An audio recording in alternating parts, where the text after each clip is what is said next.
ನಮಸ್ಕಾರ ವೀಕ್ಷಕರೇ, Royals Kannada prime ನ್ಯೂಸ್ಗೆ ಸ್ವಾಗತ. ನಾನು ರಮ್ಯಾ. ಇಂದಿನ ಮುಖ್ಯಾಂಶಗಳು. ಜಿಲ್ಲೆಯಲ್ಲಿ ಸಂಚಾರಿ ಪೊಲೀಸ್ ಆರ್ಟಿಒ ಇನ್ಸ್ಪೆಕ್ಟರ್ಗಳ ನಿರ್ಲಕ್ಷ್ಯಕ್ಕೆ ಆಟೋಗಳಲ್ಲಿ ನಿಗದಿಗಿಂತ ಹೆಚ್ಚು ಪ್ರಯಾಣಿಕರ ಪ್ರಯಾಣ. ಅಪಘಾತದಲ್ಲಿ ಸತ್ತರೂ ಕೇಳೋರಿಲ್ಲದ ಸ್ಥಿತಿ. ಬಹುತೇಕ ಆಟೋಗಳಿಗಿಲ್ಲ ಇನ್ಶೂರೆನ್ಸ್ ಎಫ್ಸಿ. ಹೆಲ್ಮೆಟ್ ಇಲ್ಲದೆ ಜಿಲ್ಲಾಡಳಿತ ಭವನಕ್ಕೆ ಪ್ರವೇಶ ಇಲ್ಲ. ಅಧಿಕಾರಿ ಸಿಬ್ಬಂದಿ ಸೇರಿ ಸಾರ್ವಜನಿಕರಿಗೂ ಹೆಲ್ಮೆಟ್ ಕಡ್ಡಾಯ. ಸಿಇಒ ಎಡಿಸಿ ಇಂದ ಇಂದು ಜಾಗೃತಿ ಕಾರ್ಯಕ್ರಮ. ಅಕ್ರಮ ಸಂಬಂಧದ ಹಿನ್ನೆಲೆ ಆತ್ಮಹತ್ಯೆಗೆ ಯತ್ನ ಆರೋಪ. ಪತ್ನಿಗೆ ಸೋಫಾ ಕೊಡಿಸಿದ್ದಕ್ಕೆ ಪ್ರಿಯತಮೆಯಿಂದಲೇ ಜಗಳ. ಪ್ರಿಯತಮೆಯ ಮನೆಯಲ್ಲೇ ಯುವಕ ಬೆಂಕಿಗೆ ಬಲಿ. ಸರ್ಕಾರ ಆದೇಶ ಮಾಡಿದರೂ ಪಾಲಿಸುತ್ತಿಲ್ಲ ಚಿಮುಲ್. ಆದೇಶ ಪಾಲನೆಗೆ ಆಗ್ರಹಿಸಿ ಜಿಲ್ಲಾಡಳಿತ ಭವನದ ಮುಂದೆ ರೈತ ಸಂಘದ ಧರಣಿ. 50 ಕ್ವಿಂಟಾಲ್ ಜೋಳ ಖರೀದಿಗೆ ರೈತರ ಆಗ್ರಹ. ವಾರ್ತೆಗಳ ವಿವರ. ಚಿಕ್ಕಬಳ್ಳಾಪುರ ಜಿಲ್ಲೆಯಲ್ಲಿ ಸಂಚಾರಿ ಪೊಲೀಸರು ಮತ್ತು ಆರ್ಟಿಒ ಇನ್ಸ್ಪೆಕ್ಟರ್ಗಳು ಸಂಪೂರ್ಣ ನಿಷ್ಕ್ರಿಯರಾಗಿದ್ದಾರೆ. ಕಳೆದ 2-3 ದಿನಗಳಿಂದ ಹೆಲ್ಮೆಟ್ ಕಡ್ಡಾಯದ ಮೇಲೆ ಗಮನ ಕೇಂದ್ರೀಕರಿಸುವ ಸಂಚಾರಿ ಪೊಲೀಸರು ಆಟೋಗಳಲ್ಲಿ ಯದ್ವಾ ತದ್ವಾ ಜನರನ್ನು ತುಂಬಿ ಸಾಗಿಸುತ್ತಿದ್ದರೂ ಅತ್ತ ತಿರುಗಿಯೂ ನೋಡುತ್ತಿಲ್ಲ. ಇದರಿಂದ ಅಮಾಯಕರ ಜೀವಗಳಿಗೆ ಕುತ್ತು ಬಂದಿದೆ. ಈ ಕುರಿತು ಒಂದು ವರದಿ ಇಲ್ಲಿದೆ ನೋಡಿ.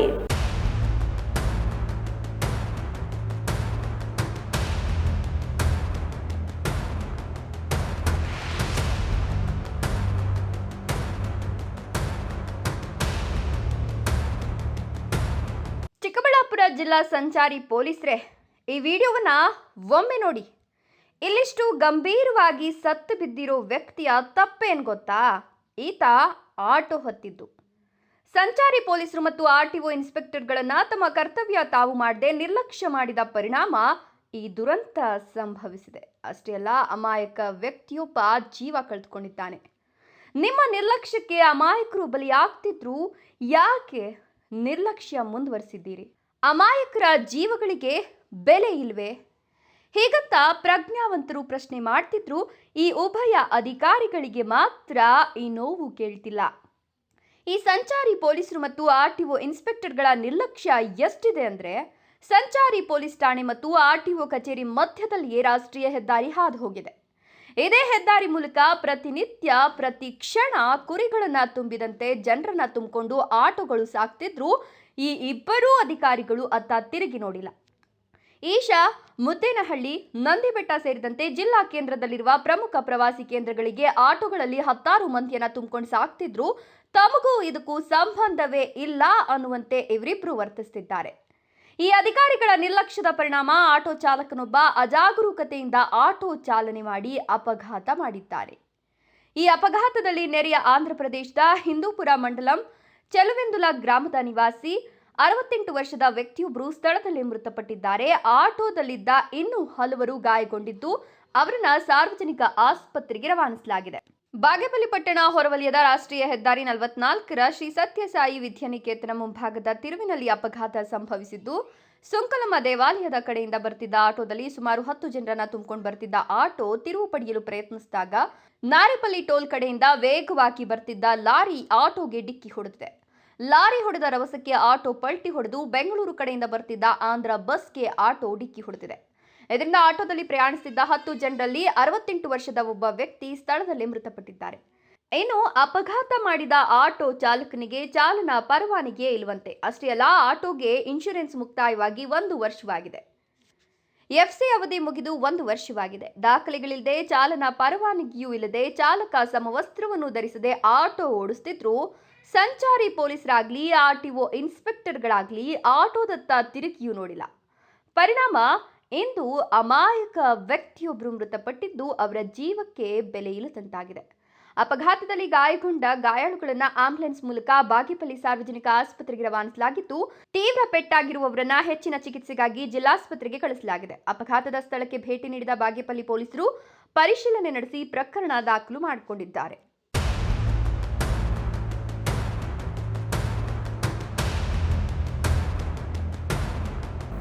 ಚಿಕ್ಕಬಳ್ಳಾಪುರ ಜಿಲ್ಲೆಯಲ್ಲಿ ಹೆಲ್ಮೆಟ್ ಕಡ್ಡಾಯ ಮಾಡಲು ಈಗಾಗಲೇ ಜಿಲ್ಲಾ ಪೊಲೀಸ್ ಇಲಾಖೆ ಮುಂದಾಗಿದ್ದು, ಈ ಸಂಬಂಧ ಜಿಲ್ಲೆಯಾದ್ಯಂತ ಜಾಗೃತಿ ಕಾರ್ಯಕ್ರಮಗಳನ್ನು ಹಮ್ಮಿಕೊಂಡಿದೆ. ಇದರ ಮುಂದುವರೆದ ಭಾಗವಾಗಿ ಜಿಲ್ಲಾಡಳಿತದಿಂದಲೂ ಹೆಲ್ಮೆಟ್ ಕುರಿತು ಜಾಗೃತಿ ಕಾರ್ಯಕ್ರಮ ನಡೆಸುತ್ತಿದ್ದು, ಈ ಕುರಿತು ಒಂದು ವರದಿ ಇಲ್ಲಿದೆ ನೋಡಿ. ಪತ್ನಿಗೆ ಸೋಫಾ ಕೊಡಿಸಿದ್ದೇ ಆತನಿಗೆ ಮುಳುವಾಯಿತಾ? ಅರೆ, ಆತನ ಪತ್ನಿ ಆತ ಸೋಫಾ ಕೊಡಿಸಿದರೆ ತಪ್ಪೇನು ಅಂತೀರಾ? ಹೌದು, ಅದೇ ಕಾರಣಕ್ಕೆ ಇಲ್ಲೊಬ್ಬ ಯುವಕ ಬಲಿಯಾಗಿದ್ದಾನೆ. ಅದು ಪೆಟ್ರೋಲ್ ಸುರಿದುಕೊಂಡು ಆತ್ಮಹತ್ಯೆಗೆ ಶರಣಾಗಿದ್ದಾನೆ. ಸೋಫಾ ಕೊಡಿಸುವುದಕ್ಕೂ ಆತ್ಮಹತ್ಯೆಗೂ ಸಂಬಂಧವೇನು ಅಂತೀರಾ? ತಿಳಿಯಬೇಕಾದರೆ ಈ ಸ್ಟೋರಿ ನೋಡಿ.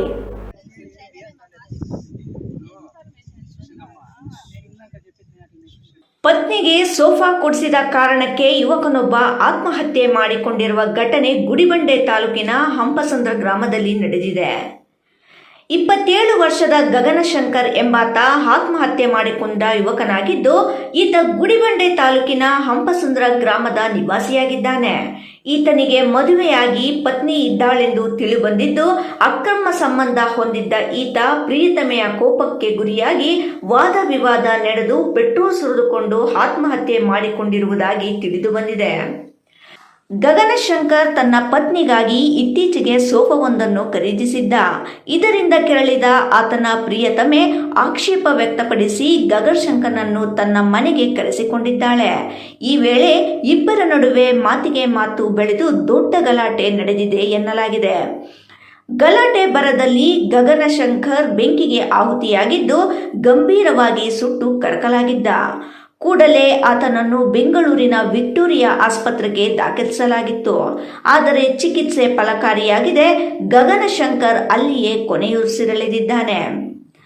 ಘಟನೆ ನಡೆದ ವೇಳೆ ಗಗನಶಂಕರ್ ತಾನೇ ಪೆಟ್ರೋಲ್ ಸುರಿದುಕೊಂಡು ಆತ್ಮಹತ್ಯೆಗೆ ಯತ್ನಿಸಿದ್ದಾನೆ ಎಂದು ವಾದ ವಿವಾದ ಕೇಳಿಬಂದಿದೆ. ಆದರೆ ಮೃತನ ಪೋಷಕರು ಇದನ್ನು ಸಂಪೂರ್ಣವಾಗಿ ತಳ್ಳಿಹಾಕಿದ್ದಾರೆ. ಇದು ಆತ್ಮಹತ್ಯೆ ಅಲ್ಲ, ಕೊಲೆಯಾಗಿದೆ. ಪ್ರಿಯತಮೆ ಮತ್ತು ಆಕೆಯ ಗಂಡ ಸೇರಿ ಗಗನಶಂಕರ್ ಮೇಲೆ ಪೆಟ್ರೋಲ್ ಸುರಿದು ಬೆಂಕಿ ಹಚ್ಚಿ ಕೊಂದಿದ್ದಾರೆ ಎಂದು ಅವರು ಆರೋಪಿಸಿದ್ದಾರೆ. ಈ ಸಂಬಂಧ ಮೃತನ ಪೋಷಕರು ಪ್ರಿಯತಮೆ ಹಾಗೂ ಆಕೆಯ ಪತಿ ವಿರುದ್ಧ ಗುಡಿಬಂಡೆ ಪೊಲೀಸ್ ಠಾಣೆಗೆ ದೂರು ನೀಡಿದ್ದಾರೆ. ನಮಗೆ ನಮ್ಮ ಚಿಕ್ಕ ಮಾವನ ಮಗ ಆ ಹುಡುಗಿನ ಜಾಸ್ತಿ ದಿನ ಆಯ್ತು ಮಾತಾಡಿ. ಇವ್ರೇನು ಮಾಡಿದ್ದಾರೆ ಅಂದರೆ, ಚೆನ್ನಾಗಿ ಮನೆಯಲ್ಲಿ ಹೆಂಡ್ತಿ ನೋಡ್ಕೊತಾ ಇರ್ತಾನೆ, ಮಗನೂ ನೋಡ್ಕೊತಾ ಇದ್ದ. ನೆನ್ನೆ ಎಲ್ಲ ಸೋಫಾ ಸೆಟ್ ಹಾಕೊಂಡು ಬಂದವನೇ, ಇವಳಿಗೆ ಇಡ್ಸಿಲ್ಲ. ಅದು ಫೋನ್ ಮಾಡಿಬಿಟ್ಟು ಕರೆಸ್ಬಿಟ್ಟು ಅವ್ರ ಮನೆಯಲ್ಲಿ ಅವಳು ಗಂಡ ಇಬ್ಬರು ಇದ್ದಾರೆ. ಇವನ್ನ ಹೋಗೋಷ್ಟರಲ್ಲಿ ಪೆಟ್ರೋಲ್ ಆಗಿಬಿಟ್ಟು ಬೆಂಕಿ ಹಚ್ಚಿಬಿಟ್ಟವ್ರೆ. ಯಾಕೆ ತರಬೇಕು ಆಗಿತ್ತು ಏನು? ಅವನ ಗಂಡ ಸಹ ಇದರಲ್ಲಿ ಇವನಿಗೆಲ್ಲ ಚೆಂದಿ ಇತ್ತು. ಈ ಅಮ್ಮ ಮಾಡ್ತಾ ಇರೋ ತಪ್ಪುಗಳೆಲ್ಲ ಅವನಿಗೂ ಗೊತ್ತು, ಗಂಡನಿಗೂ ಸಹ. ಆದರೂ ಸಹ ಮನೆಯಲ್ಲಿ ಇಟ್ಕೊಂಡು ಅವ್ರು ಮಾಡ್ಕೊತಾ ಇದ್ರು ಸರ್. ಮತ್ತು ಇವಾಗ ನೆನ್ನೆ ಕರ್ಸ್ಕೊಂಡು ಬಿಟ್ಟು ಪೆಟ್ರೋಲ್ ಹಾಕ್ಬಿಟ್ಟು ಬೆಂಕಿ ಹಚ್ಚಾಕವ್ರೆ.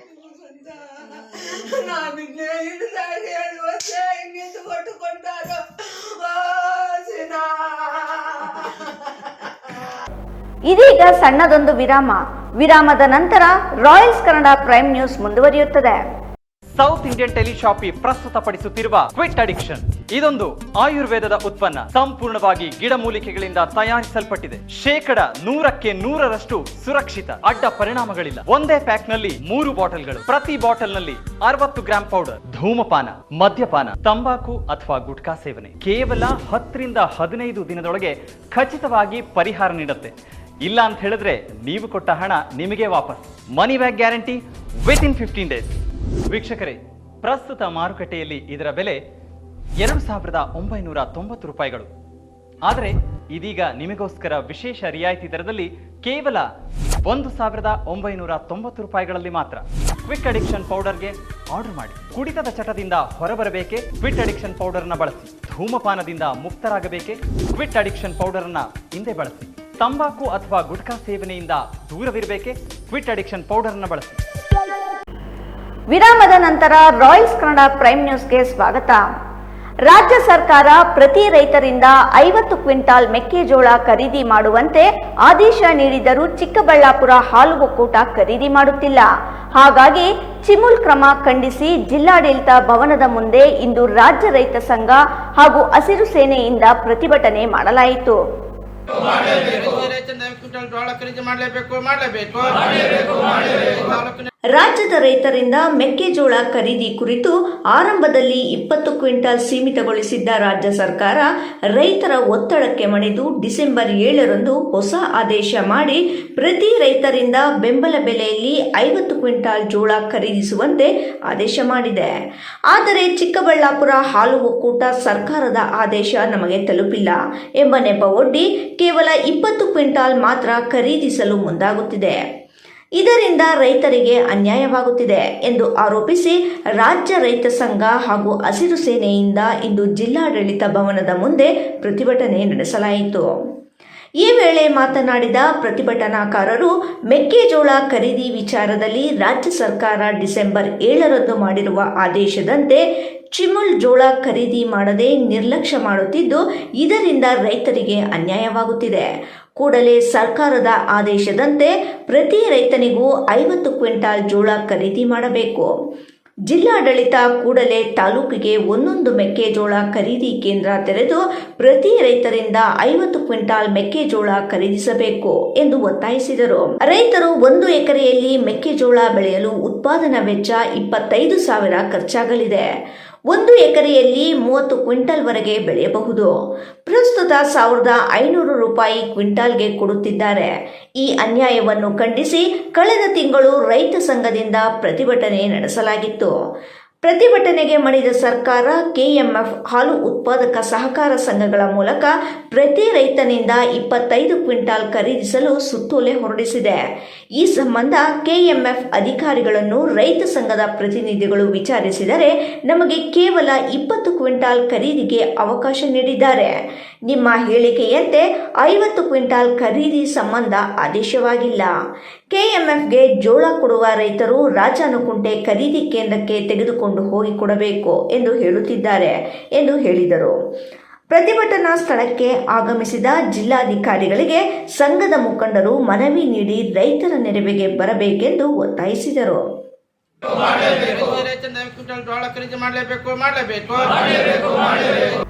ಬಾಗೇಪಲ್ಲಿ ಮಾರುಕಟ್ಟೆಯಲ್ಲಿ ಮೂಲ ಸೌಕರ್ಯಗಳನ್ನು ಒದಗಿಸುವಂತೆ ಆಗ್ರಹಿಸಿ ಕಳೆದ 3 ವರ್ಷಗಳಿಂದ ಅನೇಕ ಬಾರಿ ಕೃಷಿ ಮಾರುಕಟ್ಟೆ ಅಧಿಕಾರಿಗೆ ಮತ್ತು ತಹಸೀಲ್ದಾರ್ಗೆ ಮನವಿ ಮಾಡಿದರೂ ಉಪಯೋಗ ಇಲ್ಲವಾಗಿದ್ದು, ಹಣವಿಲ್ಲ ಎಂದು ಹೇಳುವ ಅಧಿಕಾರಿಗಳ ಮಾತುಗಳಿಗೆ ಬೇಸತ್ತ ಇಲ್ಲಿನ ರೈತರು ದೇಣಿಗೆ ಪಡೆದು ಮಾರ್ಕೆಟ್ನಲ್ಲಿ ಮೂಲ ಸೌಕರ್ಯ ಕಲ್ಪಿಸಲು ಮುಂದಾಗಿದ್ದಾರೆ. ಬಾಗೇಪಲ್ಲಿ ಮಾರುಕಟ್ಟೆಯಲ್ಲಿ ಮೂಲ ಸೌಕರ್ಯಗಳನ್ನು ಒದಗಿಸುವಂತೆ ಆಗ್ರಹಿಸಿ ಕಳೆದ 3 ವರ್ಷಗಳಿಂದ ಅನೇಕ ಬಾರಿ ಕೃಷಿ ಮಾರುಕಟ್ಟೆ ಅಧಿಕಾರಿಗೆ ಮತ್ತು ತಹಶೀಲ್ದಾರ್ಗೆ ಮನವಿ ಮಾಡಿದ್ರೂ ಉಪಯೋಗ ಇಲ್ಲವಾಗಿದ್ದು, ಹಣ ಇಲ್ಲ ಅಂತ ಹೇಳುವ ಅಧಿಕಾರಿಗಳ ಮಾತುಗಳಿಗೆ ಬೇಸತ್ತ ಇಲ್ಲಿನ ರೈತರು ದೇಣಿಗೆ ಪಡೆದು ಮಾರ್ಕೆಟ್ನಲ್ಲಿ ಮೂಲ ಸೌಕರ್ಯ ಕಲ್ಪಿಸಲು ಮುಂದಾಗಿದ್ದಾರೆ. ಈ ಕುರಿತು ವರ್ತಕ ಎಚ್ಎನ್ಎಸ್ ನಂಜುಂಡಪ್ಪ ನೇತೃತ್ವದಲ್ಲಿ ಪಟ್ಟಣದ ಟಿಬಿ ಕ್ರಾಸ್ ಬಳಿ ಇರುವ ಕೃಷಿ ಉತ್ಪನ್ನ ಮಾರುಕಟ್ಟೆಯಲ್ಲಿ ಶೌಚಾಲಯ, ಶುದ್ಧ ಕುಡಿಯುವ ನೀರಿನ ಘಟಕ, ತಡೆಗೋಡೆ ನಿರ್ಮಾಣ, ವಿದ್ಯುತ್ ದೀಪಗಳ ಅಳವಡಿಕೆ ಸೇರಿದಂತೆ ಹಲವು ಮೂಲ ಸೌಕರ್ಯಗಳಿಗೆ ರೈತರು ವರ್ತಕರು ಹುಂಡಿ ಹಿಡಿದು ದೇಣಿಗೆ ವಸೂಲಾತಿ ಮಾಡಿದರು. ನಂತರ ಮಾತನಾಡಿದ ರೈತರು, ಬಾಗೇಪಲ್ಲಿ ಕೃಷಿ ಉತ್ಪನ್ನ ಮಾರುಕಟ್ಟೆ ಆಂಧ್ರ ಗಡಿ ಭಾಗದಲ್ಲಿರುವ ಕಾರಣ ಕ್ಷೇತ್ರದ ಗುಡಿಬಂಡೆ, ಬಾಗೇಪಲ್ಲಿ, ಚೇಳೂರು ಅಲ್ಲದೆ ನೆರೆಯ ಆಂಧ್ರ ಪ್ರದೇಶದಿಂದ ನೂರಾರು ರೈತರು ಆಗಮಿಸುತ್ತಾರೆ. ಎಪಿಎಂಸಿ ಮಾರ್ಕೆಟ್ ಆವರಣದಲ್ಲಿ ಕನಿಷ್ಠ ಮೂಲ ಸೌಕರ್ಯಗಳಿಲ್ಲದೆ ಎಲ್ಲಿಗೆ ಬರುವ ರೈತರು ಪರದಾಡುವ ಪರಿಸ್ಥಿತಿ ನಿರ್ಮಾಣವಾಗಿದೆ. ಸುಮಾರು ಬಾರಿ ಮಾರ್ಕೆಟ್ ಅಧಿಕಾರಿಗಳು ಹಾಗೂ ತಹಶೀಲ್ದಾರ್ ಗಮನಕ್ಕೆ ತರಲಾಗಿದೆ, ಆದರೆ ಸೌಕರ್ಯ ಕಲ್ಪಿಸಲು ಮುಂದಾಗಿಲ್ಲ. ತಡೆಗೋಡೆ ಹಾಗೂ ಮುಖ್ಯ ದ್ವಾರಗಳ ಗೇಟ್ ನಿರ್ಮಾಣ ಮಾಡದ ಕಾರಣ ಕಳ್ಳತನಗಳು ನಡೀತಾ ಇದೆ. ಮಾರ್ಕೆಟ್ಗೆ ಕಾವಲುಗಾರರನ್ನು ನೇಮಿಸಲು ಮುಂದಾಗ್ತಿಲ್ಲ. ಸ್ವಚ್ಛತೆ ನಿರ್ವಹಣೆ ಮಾಡುವಲ್ಲಿ ಸಂಪೂರ್ಣ ವಿಫಲರಾಗಿದ್ದಾರೆ. ಹಾಗಾಗಿ ರೈತರ ಹಿತದೃಷ್ಟಿಯಿಂದ ದೇಣಿಗೆ ಪಡೆದು ಮಾರ್ಕೆಟ್ ಆವರಣದಲ್ಲಿ ಸೌಕರ್ಯಗಳನ್ನು ನಾವೇ ಕಲ್ಪಿಸಿಕೊಳ್ಬೇಕು ಎಂದು ದೇಣಿಗೆ ಹಣ ಸಂಗ್ರಹ ಮಾಡಲಾಗ್ತಿದೆ ಎಂದರು. Subbu, Bhagyanagar, Royals Kannada.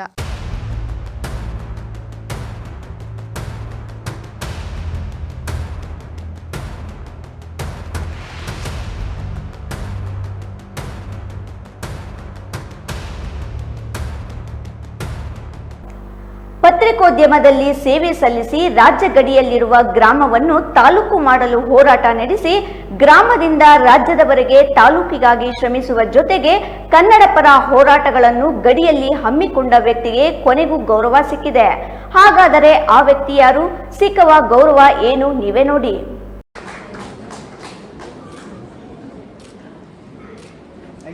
Next we have Harisha K, profession social service. Bagepalli ತಾಲೂಕಿಗೆ ಸೇರಿದ ಚೇಳೂರನ್ನ ತಾಲೂಕು ಮಾಡಲು ಹೋರಾಟ ನಡೆಸಿದ ಪ್ರಮುಖರಲ್ಲಿ ಈತನೂ ಒಬ್ಬ. ಆಂಧ್ರದ ಗಡಿಗೆ ಹೊಂದಿಕೊಂಡಿರುವ ಚೇಳೂರಿನಲ್ಲಿ ಕನ್ನಡದ ಕಂಪು ಪಸರಿಸಲು ಹೋರಾಟ ನಡೆಸಿದವರಲ್ಲಿ ಈತನೂ ಒಬ್ಬ. ಅಷ್ಟೇ, ಕಳೆದ 2.5 ದಶಕಕ್ಕೂ ಹೆಚ್ಚು ಕಾಲದಿಂದ ಪತ್ರಕರ್ತನಾಗಿ ಗಡಿ ಗ್ರಾಮಗಳ ಸಮಸ್ಯೆಗಳ ಬಗ್ಗೆ ಸಮಾಜದ ಮುಂದೆ ತೆರೆದಿಟ್ಟ ವ್ಯಕ್ತಿಯೂ ಈತನೇ. ಈತನ ಹೆಸರು ಚಲಪತಿ. ಎಷ್ಟು ದಿನಗಳ ನಿರಂತರ ಶ್ರಮಕ್ಕೆ ಈತನಿಗೆ ಬೆಂಗಳೂರು ಸ್ವರ್ಣ Bharat foundation Karnataka excellency award 2025 ನೀಡಿ ಗೌರವಿಸಿದೆ. ಪ್ರಶಸ್ತಿ ವಿತರಿಸಿ ಮಾತನಾಡಿದ ಸ್ವರ್ಣ ಭಾರತ್ ಫೌಂಡೇಶನ್ ಅಧ್ಯಕ್ಷ ರಜನಿ ಸಂತೋಷ್, ಚೇಳೂರು ಆಂಧ್ರದ ಗಡಿಯಲ್ಲಿದ್ದು ಸಮಸ್ಯೆಗಳ ಬಗ್ಗೆ ಅಲ್ಲಿನ ಎಲ್ಲ ಪತ್ರಕರ್ತರು ಸರ್ಕಾರದ ಗಮನ ಸೆಳೆಯುವ ಸುದ್ದಿಗಳನ್ನು ಮಾಡ್ತಿದ್ರು. ಗ್ರಾಮಾಂತರ ಪ್ರದೇಶದಲ್ಲಿ ಇಷ್ಟು ವರ್ಷಗಳಿಂದ ಪತ್ರಿಕೋದ್ಯಮದಲ್ಲಿ ಪ್ರಾಮಾಣಿಕ ಸೇವೆ ಮಾಡಿದ ಹಿರಿಯ ಪತ್ರಕರ್ತ ಚಲಪತಿಯವರಿಗೆ ಪ್ರಶಸ್ತಿ ನೀಡುತ್ತಿರುವುದು ಹೆಮ್ಮೆ ತಂದಿದ್ದು, ಇವರು ಮತ್ತಷ್ಟು ಉನ್ನತ ಮಟ್ಟಕ್ಕೇರಲಿ ಅಂತ ಶುಭ ಹಾರೈಸಿದರು. ದಾತ್ರಿ ಸೇವಾ ಟ್ರಸ್ಟ್ ಅಧ್ಯಕ್ಷ ಕೆವಿ ಪ್ರಶಾಂತ್ ಕುಮಾರ್ ಮಾತನಾಡಿ, ಅಧಿಕಾರಿಗಳು ಮತ್ತು ಜನರಲ್ಲಿ ಉತ್ತಮ ಒಡನಾಟ ಇಟ್ಕೊಂಡಿದ್ದು, ವರದಿಗಾರರ ಕೆಲಸ ಯಾರು ಮಾಡ್ತಾರೋ ಅವರಿಗೆ ಸಮಾಜವೇ ಗುರುತು ಮಾಡಿ ಪ್ರಶಸ್ತಿ ನೀಡಿ ಗೌರವ ನೀಡುತ್ತದೆ. ಅದು ಉಳಿಸಿ ಬೆಳೆಸಿಕೊಳ್ಬೇಕಾಗಿದೆ ಎಂದರು. ಧನಂಜಯ್, ರಾಯಲ್ಸ್ ಕನ್ನಡ, ಬಾಗೇಪಲ್ಲಿ.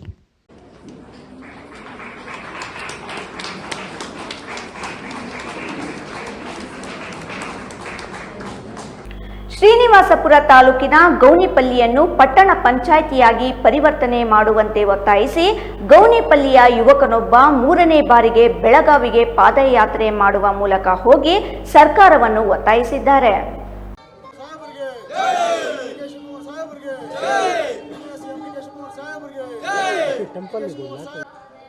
ಕೋಲಾರದ ಶಕ್ತಿ ದೇವತೆ ಕೋಲಾರಮ್ಮ ದೇವಾಲಯದಲ್ಲಿ 101 ಈಡುಗಾಯಿ ಹೊಡೆದು ಡಿಕೆ ಶಿವಕುಮಾರ್ ಅವರು ಮುಖ್ಯಮಂತ್ರಿ ಆಗಬೇಕು ಅಂತ ಅವರ ಅಭಿಮಾನಿಗಳು ವಿಶೇಷ ಪೂಜೆ ಸಲ್ಲಿಸಿದರು. ನಗರದ ಕೋಲಾರಮ್ಮ ದೇವಾಲಯದಲ್ಲಿ ಡಿಕೆಶಿ ಸಿಎಂ ಸ್ಥಾನ ಅಲಂಕರಿಸಲಿ ಅಂತ ಅಭಿಮಾನಿ ಸಂಘದ ಜಿಲ್ಲಾಧ್ಯಕ್ಷ ಸುಜಿತ್ ಗೌಡ ನೇತೃತ್ವದಲ್ಲಿ ವಿಶೇಷ ಪೂಜೆ ನಡೆಯಿತು. ಕೋಲಾರಮ್ಮ ದೇವಾಲಯದಲ್ಲಿ ಈಡುಗಾಯಿ ಹೊಡೆದು ಕೋಲಾರಮ್ಮ ದೇವಿಗೆ ಹರಕೆ ಹೊತ್ತಿದ್ದು, ಈ ಬಾರಿ ಕಾಂಗ್ರೆಸ್ ಅಧಿಕಾರಕ್ಕೆ ಬರುವಲ್ಲಿ ಡಿಕೆಶಿ ಶ್ರಮ ಸಾಕಷ್ಟಿದ್ದು 136 ಶಾಸಕರು ಆಯ್ಕೆಯಲ್ಲಿ ಪ್ರಮುಖ ಪಾತ್ರ ಇದೆ. ಉಳಿದಿರುವ 2.5 ವರ್ಷ ಅಧಿಕಾರ ಡಿಕೆ ಶಿವಕುಮಾರ್ ಅವರಿಗೆ ಸಿಎಂ ಸ್ಥಾನ ಬಿಟ್ಕೊಡ್ಬೇಕು ಅಂತ ಭಿತ್ತಿಪತ್ರ ಹಿಡಿದು ಒತ್ತಾಯಿಸಲಾಯಿತು.